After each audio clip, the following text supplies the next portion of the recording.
Now for my feature on Menaki, and we've talked an awful lot about him, but obviously what he did on Saturday, you had an awful lot of confidence in him. Mm-hmm. But to say that he'd hit a 59-yard field goal, that he'd be the most accurate kicker by percentage in Division II, my guess is you weren't expecting that when the season started. No, when the season started, no. I was cautiously optimistic based on what I'd seen in the spring. I loved his makeup. But no, you couldn't have anticipated the production he's had and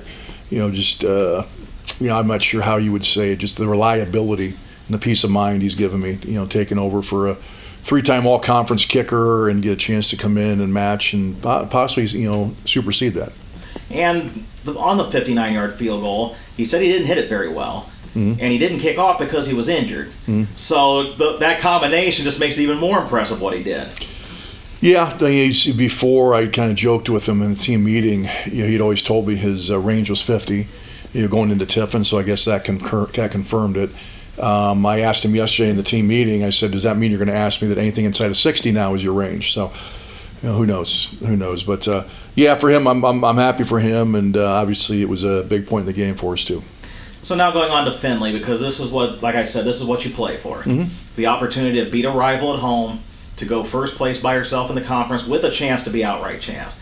So you don't have to do a whole lot. I think I said this on Saturday. You don't have to do a whole lot of motivating for a game like this, I would assume.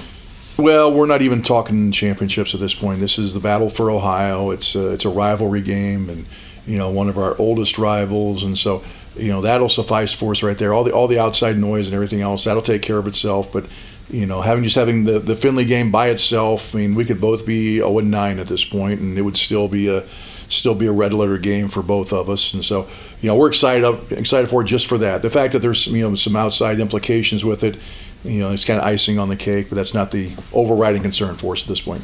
To go back to Saturday and what Chris Maloney did, and you knew how talented he was going to be. Mm-hmm. You were kind of hoping, I'm sure, just to kind of stash him this year, so he wouldn't have to play. But he's obviously put himself in a situation where you've got to play him. Yeah, it's we've had a little bit of injury at that position too, and his production coming in. Yeah, I mean it's you make those decisions of what's best for the team, and it's best for the team that Chris Maloney play, and it's best for the team that he get the ball a lot. And it kind of encapsulates. We've talked about next man up over Mm-hmm. and over again, but the productivity that you're getting from this 2025 recruiting class between him, DJ Harvey, Jess Howard, I'm missing someone, I'm certain. Ryan Zywick. Mm-hmm. I mean, you've gotten probably more production out of a class right out of the gate than we've seen here in a long time. Yeah, it's kudos to them. They've come in. They were here a lot. Those guys you talked about there, they were here a lot of the summer. On their own volition and doing voluntary workouts with the upperclassmen. So, yeah, they gave them a pretty good idea of the tempo and the speed we play at, the intensity that we play at, and they've been sponges coming in, just waiting for their opportunity. Some have come before others, but they've all been key contributors for this 2025 team. Yes. How much does winning 4 games by 8 points or less, the lessons you learned from that, help you going into the last 2 games of the regular season? Starting with this one. Yeah, I would think this. I mean, it means you got some kids that'll fight, some kids that got some grit. They'll fight through, and they'll fight you until that last whistle, last echo of the whistle, or last second ticking on the clock. So it helps you so you're not.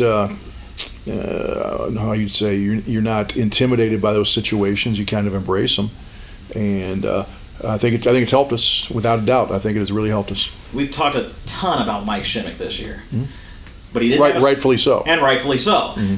No sacks in that game on Saturday until the 3rd and 4th down, the last 2 defensive plays of the game, and he sealed the game basically by himself. Mm-hmm. What does that tell you about the person he is and the player he is? He's a gamer. The last time out that was taken, last stoppage in play, I actually went up to he and Elisha both, and I said, I said, you got any more in you? And they said, yeah, Coach, we're going to get it done. And I'll tell you what, I mean, going into the season, I didn't know if we had one opposite Mike. Obviously, Elisha's played a tremendous season this year, and I wouldn't have to game plan against those guys on a game day. And we see it in practice every single day, so that's just fine enough. But, kudos to Mike. He's putting together a heck of a senior season, and, I'm glad he's an Eagle. And finally, I didn't know that Holes Awful wasn't going to play on Saturday. Mm. And I made them comment in the press box. I think Sam Wakula is probably the best 3rd linebacker in the conference. The kid just makes plays every time you put him out there. Yeah, he's the son of a player. His father, Casey, was a player at Buffalo, and you can tell he's a chip off the old block. And yeah, he did a tremendous job last year. He's battle tested too. He had to start a number of games last year, and we didn't know Ben wasn't going to go until the last moment, and didn't phase Sam at all. He's ready to play at the drop of a hat, and he had a tremendous game for us. He had a tremendous season for us.